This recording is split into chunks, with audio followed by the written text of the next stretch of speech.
Hello, how are you? I hope all is well. Tiphani Montgomery here. Welcome to my world. Come on in, come on in. Anyway, I'm here to have a conversation with you all that is going to be incredibly important. I'm going to tell you the whole story about what happened to me.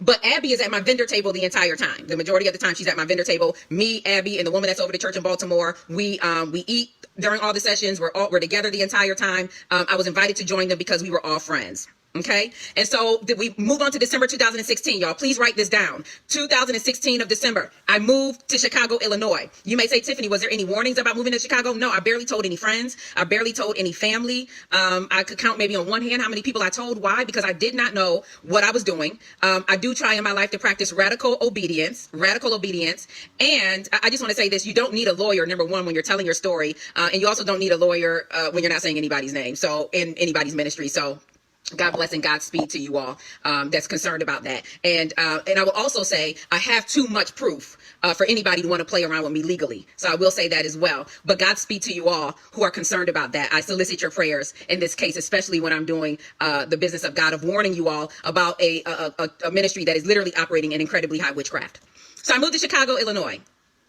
I sit in the back of the ministry, my very first Sunday there. Why? I'm not one that enjoys a whole lot of attention, believe it or not. Again, y'all, I went there with my own money. I was a millionaire when I got there. I had my own platform when I got there. I am very, very shy in nature. I don't want anybody's platform. I turned down 98% of all speaking engagements, including ministry. I don't want it. And so I sat in the back because I didn't want any attention. The pastor calls me up to the front of the church on the microphone, announces that I had moved, and this is on video somewhere on YouTube, unless they took it off of YouTube. But they announced that I had moved to the city, that I was now a part of the ministry, and that I was starting, he was starting an entrepreneurial Bible study that he was going to have me teach. Now, he did not tell me that at the time. He did not talk to me about that at the time. And so I just stood there. Again, this is all on video. After the service, the ushers who knew me from Periscope started to sit me in the front row of the church. Okay. The head usher came to me one Sunday and said, "Hey, Tiff, we can't sit you in the front of the church. This is for our leaders." And I said, No. I can sit back in the back of the church because I don't want to be in the front. No way. I'm happy to sit in the back of the church. I don't want any. He said, "No, absolutely not. I was told that your seats are the second row of the church. You and your children are here at the second rows of the church. So this is." And I was like, "Are you sure? Because I don't mind sitting in the back of the church. It's easy to get in. It's easy to get out. I don't have to talk to nobody, because I know many of you don't know. I don't really enjoy talking to a whole lot of people. So I'm like, He's like, "Nope, your seat is in the second row of the church. Okay, this is your permanent seat." I was also given favor in the parking lot. And so the attendants who followed me on Periscope gave me high favor. And every time they gave me favor, I said, "Are you sure that you all want me to park here? I don't want to get in trouble." And they were like, "Absolutely. We're in charge of the parking lot. This is where you are going to park from here on out." And so I also would like to announce that the minister at the church in Chicago announced from the pulpit, from the mic, while I was still up there, for the crowd not to ask me for any help entrepreneurially. Again, y'all, this is on video. He said, "Don't ask her for any help entrepreneurially without paying her for her services." And he did that as a warning. I still helped every single leader. The church in Richmond, Virginia, the husband called me all the time for business advice, and I gave it to him. The woman in Baltimore, she called me all the time for business advice, and I gave it to her. Abby, she called me all the time for business advice, and I gave it to her. The first lady did as well, and I gave it to her, and I was happy to do it. I was happy to do it. This was also the time, we're still in December 2016. The minister over that, the pastor over that house is now calling to check on, to just double check about who I am. The first person he calls is, remember my childhood friend from Rochester, New York, that I've known since the 7th grade. He calls his mother and asked the mother, who is a prophetess, if Tiphani is a prophetess. And she says, "Tiphani is a bona fide prophet. She's known me since I was 12 years old. She was actually the first human being on this earth to ever identify me as a prophet." And this was when I was somewhere in my 20s. And her advice to me was to get in a 5-fold ministry. And I was like, yeah, not doing that, because I definitely wasn't saved and I wasn't trying to hear it. But he called her, and my childhood friend is the one that called me and said, "Hey, I just want to let you know, Apostle called Mom and asked her if you were a prophet, and she said yes." Then the next day, the pastor from Richmond, Virginia called me, and he said, "Hey, Apostle just called my wife, who's also a prophetess." And he said that he asked her, "Do you think that Tiphani is a prophet of God?" And she said, "Yes, she is." I don't know who else he called, but those are the two that I at least have proof on. At least they called and said that to me. During this time, Abby, this is 2016 as well, Abby has called me after that announcement was made and told me not to let them use me to teach my Kingdom Entrepreneur University stuff to the church, because the church will use you to teach things for free, and that's how I make my living. She suggested that I teach a little bit of it and then have the people pay for my course. So I thought that that was really nice of her to at least warn me not to give this for free and to just have them pay for the course. I was really thankful for that warning. It was at that time that Abby warned me not to be friends, or not to have, another prophetess who has spoken at each of my conferences, not to speak at my conference. I'm not saying anybody's name for a reason.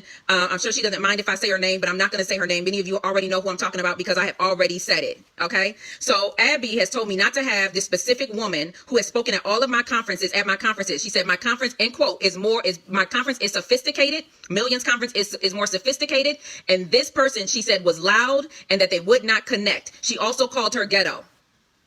I told her, well, I like her and she's going to be there. Hence the reason that certain woman, who is a friend of mine also, has spoken at each and every one of my conferences. I would also like to say that while the chief prophetess right here is still my friend, I have asked the intercessor of the church to actually go out to eat with me. If I'm making you tired, log off, baby. Go ahead and just go and get on out of here. But so at the time, I asked the intercessor to go out to eat with me. And she was like, why? And I was like, because I love you. And so we go out to eat. We have literally the time of our life. And as soon as she gets home, she posts on her Facebook page, "You're my person." Any of you that know Grey's Anatomy knows that saying. We loved each other immediately. We knew it was a godly connection, and we just really enjoyed our time together. And so January 2017, this is the month of my very first Millions Conference, January 2017. Okay. I have a meeting with the apostle. I'm already friends with his wife, so I'm just having a meeting because ultimately what I learned was I should have a covering. And I wanted to make sure that because I was newly saved and I had newly given my life to Christ, I wanted to try to do things as scripturally based as possible by having the covering that everybody told me that I needed. And so I had this meeting with him. The wife is running late, and so the door was open. He has never been sexually inappropriate to me. He has never touched me in any way. He has never been any of that. So the wife is running late, and we go ahead and start the meeting. Doors wide open, nothing sexual, inappropriate, none of that stuff. Okay. He asked me if I helped the intercessor with any of her stuff. And I said, let me say this. There was a time when we were talking at our meeting, and while me and her were out to eat, we were going over some of her business stuff, and literally I just flowed out a strategy in business for her. It was just super easy. And she recorded all of it. She implemented what we talked about. And she has shared this testimony publicly on a Periscope of mine that she made more money in 72 hours than she did working 8 months at her job. And so when that was shared, he asked me if I helped her with her stuff. And I was like, yes, I helped her with her stuff. And his response to me was, I knew she wasn't smart enough to do that by herself. Because I felt some type of way about that. And I don't like when people do that. I changed it. And I was like, no. I didn't help her like that. Like, she did that on her own. I gave her information. I gave her strategy, but I didn't help her. She did that all on her own. She did it all on her own. She did it all on her own based off of one conversation that we had. He also asked me, I shared my testimony, giving God custody, about what happened with my daughter and her father. He also asked me how my deliverance sessions were going. I told him fantastic, because I had scheduled my own self some deliverance services just to break any agreement that I've made with Moloch for having terminations. I wanted to make sure that starting my new journey in church, that I was free and clear of anything that I had opened up the door for. We spoke about mental illness that runs in the family. And we spoke about my father, who had just found out that he had terminal cancer, who has since passed away. And we talked about Millions Conference and the planning and how it was going. And so a few days before Millions Conference, right before Millions Conference 2017 in January, the first lady calls me. It's around 11 o'clock p.m. and she's at her house, and she says, "Hey, Apostle wants you to take the new members classes so that he can get you into the prophets class." She explained that what the classes were and how to sign up, and that's what I did. Now, I'm sure that you're like, Tiphani, why didn't you sign up for those classes ahead of time? I did not want to volunteer at the church. Why? Because immediately I was told that they were putting me in leadership position, and I didn't want to be in leadership position because I considered myself Tim, let me say something to you, because I know you're real messy and I know like what you got going on. Babe, you can definitely log out, because I'm going to tell this full story, because I waited 2 years to tell it. You are queen. I'm just saying, do something else. Not this though, because this ain't it. I don't even want to play with you like that. Like, I know you got something you got going on. You pretty, I don't know who you are, but go ahead and log out and just replay it. But I'm finna give y'all all this good work, because everybody has a good way of assuming what happened without knowing the entire story. And I'm giving y'all all these notes I took, y'all gonna get. So feel free to log off and come back on when you're comfortable hearing it. But don't do that with me, queen. I don't feel like playing with none of y'all. February 2017. Oh, sorry. I didn't want to volunteer. I didn't ask for a volunteer position. I didn't ask to work in the church. I did not want the position. And I can't be in those positions unless I took the new members classes. And so when I got a call at 11 o'clock p.m. to take the classes, I was like, okay, let me take the classes. Why was it important for me to tell you that this happened at 11 o'clock p.m.? It's important because you're going to see in a second. Anyway, February 2017, a week after Millions Conference, the chief prophetess Abby. Now, this is the whole point of the story. The chief prophetess Abby calls me. Now, we're at Millions Conference. The intercessor sits next to me the entire conference, right? We just started our friendship, and I'm horrified. I've never had a conference before. I'm not really a big fan of being around a whole lot of people. Super shy. Love being online. And she was walking past me, and I was like, sit next to me immediately. You know what I'm saying? So she sit next to me and all of that. So here it is right here. She calls me. Chief prophetess calls me, and she says to me, I see you're becoming friends with the intercessor, the head intercessor of the church, and I want to warn you about it. I said, oh, well, what's going on? I mean, you're my friend and I'm just meeting her. So what's going on? And I'm not going to tell you the 4 things that she said to me, but I am going to tell you one just so you can see how dumb it sounds. What she said was, she wrote a book and she did not tell me about it. And I consider that dishonorable. Those were her exact words. She wrote a book. She did not tell me about it. And I consider that dishonorable. She told me 4 other things that did not make sense, including one thing. She posted something about entrepreneurship and she told her to take it down because of her job, and the intercessor did not listen to her. She also considered that dishonorable. And I said, well, thank you for your warning, but I like her, and those warnings, and this is exactly what I said to her, that does not dictate my friendship with somebody. It doesn't seem like a legitimate reason not to be friends with anybody. And my question to her was, if she is dangerous for me to be around, why is she still in leadership at your church? And she said she won't be for long. Those were her exact words.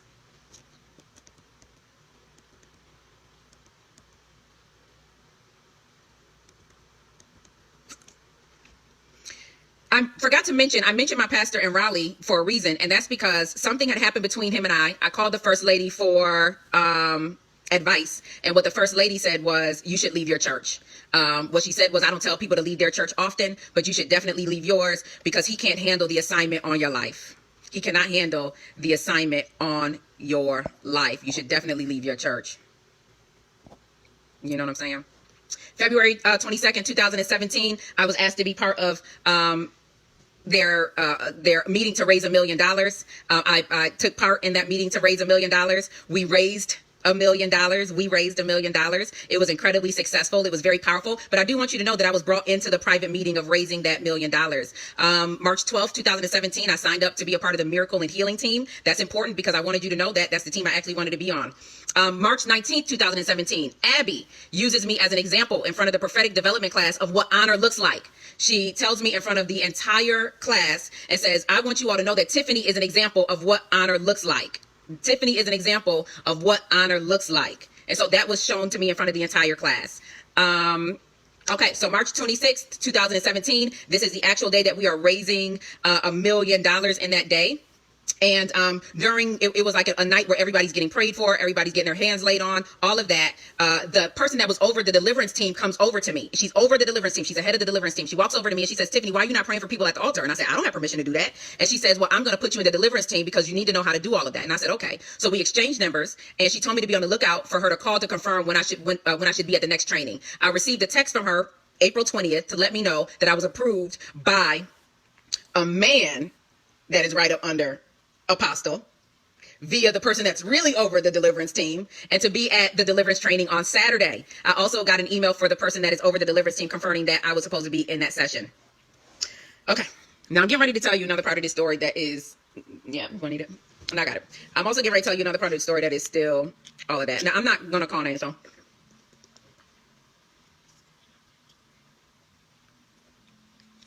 I'm not going no further than what God has called me to do. So if God has called you to call names from whoever has abused you or did wrong to you, feel free to go ahead and go live on your page. But I'm not moving any further past what God has released me to say or do. And so while Paul named names, and it's pretty okay to do that, I'm not doing it. So I'm not moving further in that. April 30th. We're in the month of April 30th, 2017. There was a man there. Now, he was straight. He was one of the straight ones. There was a man there. And he noticed that I cut my son's hair. He asked me how I was getting along in Chicago. I told him it was pretty cool. I mean, it is what it is. He asked me if I thought about joining the prophetic team. Now, at the time, I'm a part of the miracle team, which I wanted to be a part of. I am a part of the deliverance team, which they got me to be a part of because she said I should be learning how to pray for people at the altar.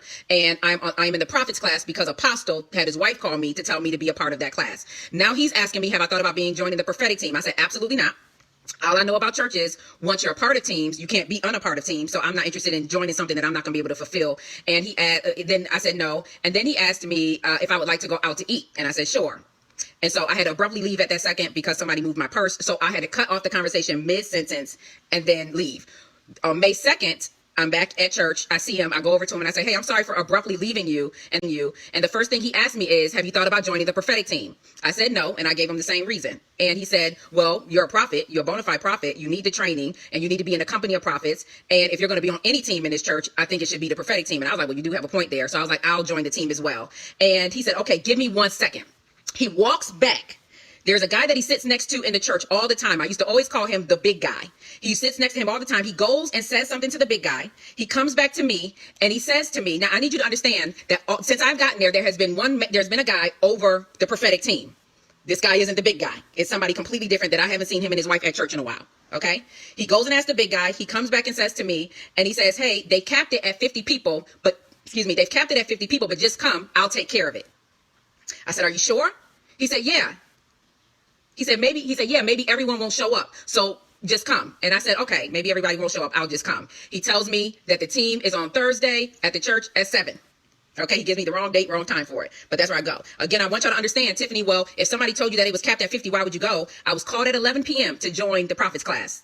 I was told by the head deliverance worker while I was sitting there, I'm going to put you on the team. So all along, I have been put in these teams in a not professional way, if you will. So him saying, no, it was capped at 50, but just come wasn't odd to me because that's how I was put in every other team. May 3rd, I called the intercessor, who is my friend. And I say to her, hey, I'm thinking about joining the prophetic team. But I said, do you think that's going to be too much on my plate? I'm already on these other teams. And she says, no. And then tells me that I'm going to have to prophesy to a panel of prophets. Now, many of you know that I'm not even comfortable with y'all saying I'm in ministry. Okay. I'm not comfortable with any of that kind of talk. And I tell her that I'm definitely not coming. And she says, well, you need to come. You don't need to be afraid. You prophesy all day, every day in a regular conversation. And Holy Spirit is going to talk through you and you need to come anyway. Okay. I really hope y'all got your calendars out because this is going to be really important for you. May 4th. May 4th. Me and Jason. I ain't mind y'all knowing his name now, but you can go ahead and write that down. I ain't say the whole thing, but put 2 and 2 together. Me and the guy who wanted to take me out tells me, he asked me if I'm still nervous about joining the team. And I say yes.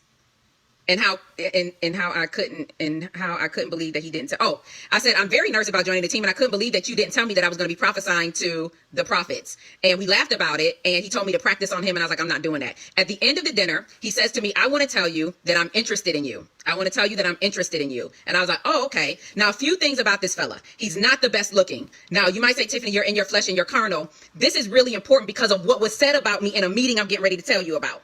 I did not think he was attractive. I found it really hard to stomach that. And I had resolved that because I had never dated a man in church, I needed to change my appetite in men. I've only ever dated men in the street. And so I was like, maybe I just need to change my appetite in men and maybe my perspective needs to change because this is a man of God and maybe God's going to change how I feel about this person. Right. So, me and this guy has only went out 3 times to eat on May 4th, May 5th, and May 6th. I'm sorry, May 4th, May 6th, and May 8th. Please write that down on your calendar. 3 times to eat. That was the end of that. Okay. On May 5th, I attend a wedding. On May 5th, 2017, I attend a wedding. I go with the chef of the church to this wedding. At the reception, I see Abby and me and her are talking. Now, Abby hasn't been talking to me a whole lot since this time period. I have expressed, I think, to my sister that something's not going right. I was like, something's wrong. I don't know what's right. Like something's wrong between her and I. I felt her in my spirit and I couldn't understand why. It just always felt like I was getting in trouble. And we went from talking often when I did not live there to not talking at all after I told her that I was still going to be friends with the intercessor. And I just didn't know what was going on. So when I seen her at this wedding, May 5th, I go up and talk to her. When the banquet hall doors are open, I sit at the table in the back. Why? Because I never assume I can ever sit in somebody's front tables. And so I sit in the table in the back. Abby comes to get me. She has the ushers come to get me. I'm sorry. And one of the ushers tells me that Abby wants me to be seated at her table.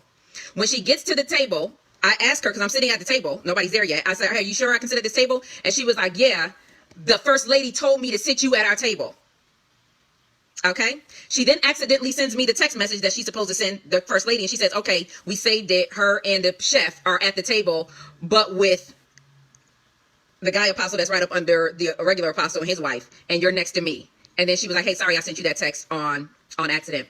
After we eat, this is May 5th. I just went out with this guy one time to eat at an Italian restaurant. After we go to eat, the first lady walks over to me. I'm at the table with her husband, who is the apostle of the church in Chicago, the chef, and a few other leaders. She comes over to me and she whispers, and she's like, hey, why you ain't tell me that you and him went out to eat? And I was like, how do you know? I didn't want nobody to know that. I don't even know. So what I said to her is I laughed and I said, listen, I'm having a hard time. I don't think he's attractive, so I don't know if I'm gonna be able to do that, but I don't want to miss my blessing if this is God. And I said, he said that he was interested in me, and she's like, well, just give him a chance. Just give him a chance. On May 6th, me and the guy go out again to a restaurant. On May 8th, that's the last time. It's 3 times. It's literally over a weekend, a Thursday, a Sunday, and a Monday. A Saturday and a Monday. The last day was Monday, May 8th, 2017. Me and him go out for lunch, and he's telling me that the apostle brought him into his office, pointed me to the computer screen, and said, what do you think of her? And encouraged him to ask me out on a date. That was the last time I had spoken to that man. Okay? Last time I spoke to him. So that was not his doing. That was also, the apostle trying to hook me up with him. So May 10th, I'm like reaching out to Abby. I'm like, hey, is everything good? Is everything okay with us? What's going on? For those of you that don't know, I have very, very healthy friendships. I enjoy my friendships. There's a lot of longevity in my friendships. I honor my friends. A lot of my friends and I have been friends for over 20 years. I'm a loyal friend, but I'm also a friend that tells you the truth. And I just love my friendships. And so because there had been this thing between her and I didn't know what it was, and I kept saying, is everything okay with us? And she wasn't answering my phone calls and she wasn't answering my text messages. And so I'm like, hey, something seems really off. Can you go ahead and let me know what's up? And so we get on the phone. Now, at the time, a few days prior, I have a dream about 2 people in the church.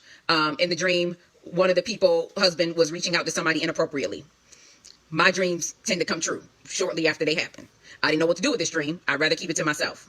But since I didn't know the protocol, I called the intercessor, who was my friend, and I said, hey, I have this dream. What's the protocol of your church and submitting a dream? She said, the protocol is to give it to the chief. And I said, okay. So now I'm like, hey, not only do I want to talk to you about us, but I need to talk to you about this dream I had. She answers the phone. We have 4 topics of this conversation. The first thing I said is, hey, is everything good with us? And she says, yes, I've been really busy at work and I promise to be a better friend by having better communication. The second thing I said was, okay, well, I also texted you that dream. What did you think? I said, what is the proper protocol about submitting the dream? And she told me that when I submitted the dream to her, that a red flag went up to them because a single person had a dream about a married couple. She said, in the church. Again, when I sent her the dream, she said a red flag went up to her because a single woman should not be having a dream about a married couple in the church. Now, I have not read all 66 books of the Bible. I don't know. It could have been right. But all I know is it didn't sound right to me. Number 3, I asked her if me joining the prophetic team was going to be too much on my plate. She said no, it was going to be good for me. Number 4, I told her that the guy told me that he was interested in me. And I asked her what her thoughts were. And she said that she didn't know much about him, but that he was a good father to his daughter. And I should just get to know him. I want to say that one more time.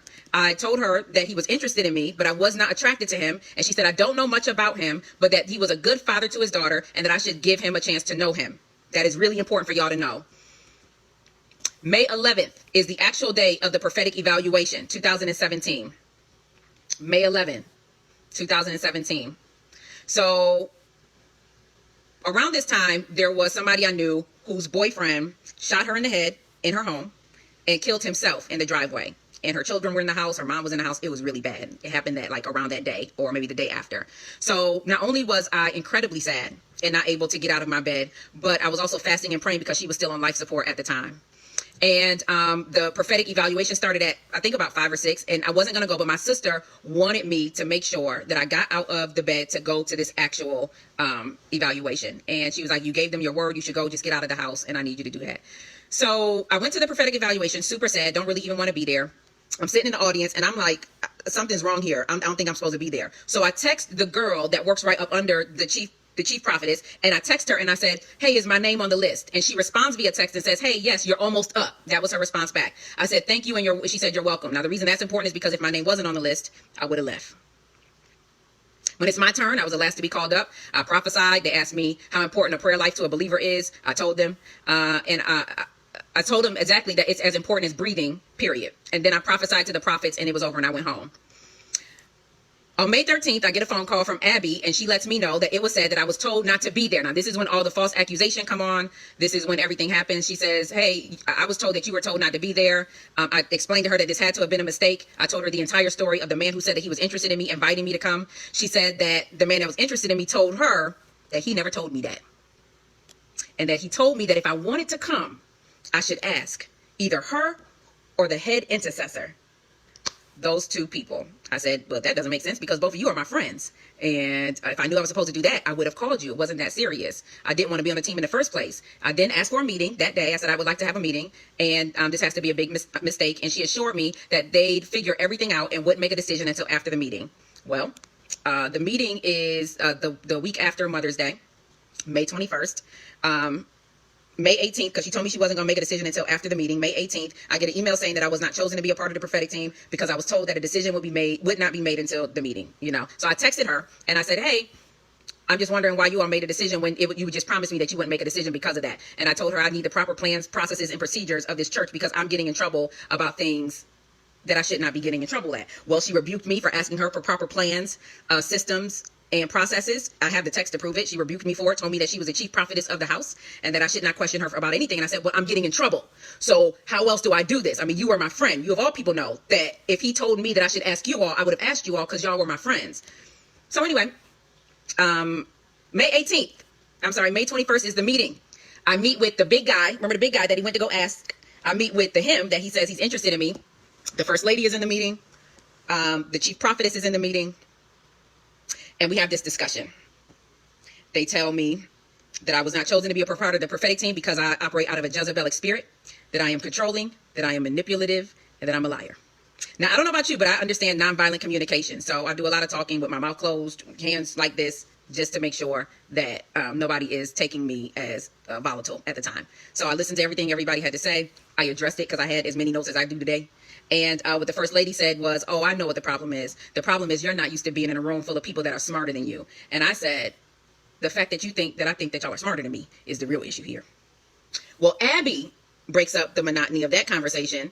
And she says to me, and Tiphani, I just want to let you know that as soon as I hung up, I called the guy that said he was interested in you. And I told him that you told me that y'all was in a relationship together. I said, what? You told him what now? You said that I said that I was in a relationship with a man that I had told not only you, but the first lady, the intercessor, and anybody else that asked me that he was not attractive and I didn't like him. You called him when we hung up and said to him that I said we were in a relationship together?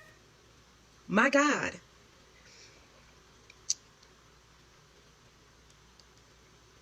Because I was like, just the fact that y'all didn't feel like I could have pulled nobody better is my issue. Like, I don't struggle for no man. I just want y'all to know that.